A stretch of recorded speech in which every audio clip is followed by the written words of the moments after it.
मंत्री छगन भुजबळांच्या अटींवरती अजूनही निर्णय झालेला नाहीये। आधी समीर भुजबळ यांना मंत्रिपद आणि मग राज्यसभेची उमेदवारी अशी छगन भुजबळ यांची अट असल्याचं कळतंय। 15 तास उलटून गेल्यानंतर देखील पक्षश्रेष्ठींकडून अजूनही निर्णय झालेला नाहीये। तर राष्ट्रवादीच्या नेत्यांनी मुख्यमंत्र्यांना भुजबळांची ही अट सांगितलेली आहे। मंत्रिमंडळ फेरबदलाबाबत दिल्लीला विचारावं लागेल असा मुख्यमंत्र्यांचा पवित्रा असल्याचं कळतंय। तर राष्ट्रवादी भुजबळांना उमेदवारी देण्यास तयार आहे, पण या अटींमुळे सध्या हे घोडं अडलेलं आहे असंच दिसून येत आहे।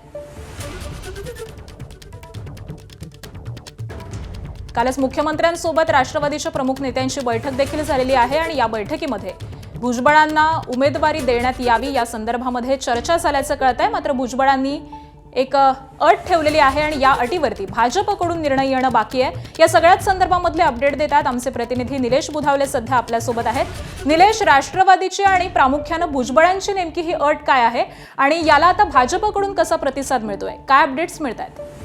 राष्ट्रवादी काँग्रेस पक्षाची शनिवारी दुपारी 1:30 वाजता एक महत्वाची बैठक पार पडली होती आणि त्यानंतर सर्व शिष्टमंडळ जे आहे ते मुख्यमंत्र्यांच्या भेटीला गेलं होतं। छगन भुजबळ यांना बैठकीमध्ये प्रामुख्याने स्पष्टता दिलेली आहे की आधी समीर भुजबळ यांची कॅबिनेट मंत्रिपदाची शपथ होईल आणि त्यानंतरच आपण राज्यसभेचा अर्ज भरू। याचाच अर्थ असा की भाजप श्रेष्ठींकडून जर ग्रीन सिग्नल आला तर आज किंवा उद्याच हे शपथविधी व्हायला हवा आणि त्यानंतरच राज्यसभेचा खासदारकीचा जो उमेदवारी अर्ज आहे तो आपण भरू, अशा पद्धतीची भूमिका त्यांना मांडलेली आहे। आणि ही सर्व भूमिका मुख्यमंत्री देवेंद्र फडणवीस यांच्या समोर देखील सर्व राष्ट्रवादीच्या शिष्टमंडळांना मांडलेली आहे। या सगळ्या विषयासंदर्भामध्ये भाजप श्रेष्ठींशी आपल्याला बोलावं लागेल आणि त्यासाठी थोडासा वेळ हवा असं मुख्यमंत्र्यांना सांगितलं होतं।